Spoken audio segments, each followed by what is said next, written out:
RCB ತಂಡ ಮೊದಲ ಬಾರಿ ಐಪಿಎಲ್ ಟ್ರೋಫಿ ಗೆದ್ದ ಹಿನ್ನೆಲೆಯಲ್ಲಿ ಚಿನ್ನಸ್ವಾಮಿ ಕ್ರೀಡಾಂಗಣದಲ್ಲಿ ಬೆಂಗಳೂರಿನ ಚಿನ್ನಸ್ವಾಮಿ ಕ್ರೀಡಾಂಗಣದಲ್ಲಿ ಆಯೋಜಿಸಿದ್ದಂತಹ ವಿಜಯೋತ್ಸವದ ವೇಳೆ ಸಂಭವಿಸಿದಂತಹ ಕಾಲ್ತುಳಿತ ದುರಂತದಲ್ಲಿ ಉಪ್ಪಿನಂಗಡಿಯ ಇಳಂತಿಲ ಮೂಲದ ಯುವತಿಯೊಬ್ಬರು ಮೃತಪಟ್ಟಿದ್ದಾರೆ.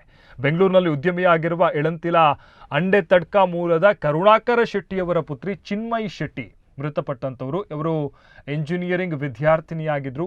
ಆರ್ಸಿಬಿ ಐಪಿಎಲ್ ಚಾಂಪಿಯನ್ ಆದ ಸಂಭ್ರಮಾಚರಣೆ ವೀಕ್ಷಿಸಲಿಕ್ಕೆ ಚಿನ್ನಸ್ವಾಮಿ ಕ್ರೀಡಾಂಗಣಕ್ಕೆ ತೆರಳಿದ್ದ ಚಿನ್ಮಯಿ ಶೆಟ್ಟಿ ಕಾಲ್ತುಳಿತದಲ್ಲಿ ಗಂಭೀರವಾಗಿ ಗಾಯಗೊಂಡಿದ್ದರು. ಅವರನ್ನು ಮಣಿಪಾಲ್ ಆಸ್ಪತ್ರೆಗೆ ದಾಖಲಿಸಲಾಗಿತ್ತು. ಆದರೆ ಚಿಕಿತ್ಸೆಗೆ ಸ್ಪಂದಿಸದೆ ಕೊನೆಯುಸಿರೆಳೆದಿದ್ದಾರೆ. ಬೆಂಗಳೂರಿನ ಕನಕಪುರ ರಸ್ತೆಯ ಜ್ಯೋತಿ ಎಂಜಿನಿಯರಿಂಗ್ ಕಾಲೇಜಿನಲ್ಲಿ ದ್ವಿತೀಯ ವರ್ಷದ ಬಿಇ ವ್ಯಾಸಂಗ ಮಾಡ್ತಾ ಇದ್ದ ಚಿನ್ಮಯಿ ಶೆಟ್ಟಿ ಉತ್ತಮ ಯಕ್ಷಗಾನ ಕಲಾವಿದೆಯಾಗಿದ್ದು ಬೆಂಗಳೂರಿನ ಯಕ್ಷತರಂಗ ತಂಡದ ವಿದ್ಯಾರ್ಥಿನಿಯಾಗಿದ್ದರು. ಚಿನ್ಮಯಿ ಉತ್ತಮ ಬಾಸ್ಕೆಟ್ಬಾಲ್ ಕ್ರೀಡಾಪಟು ಕೂಡ ಆಗಿದ್ದರು.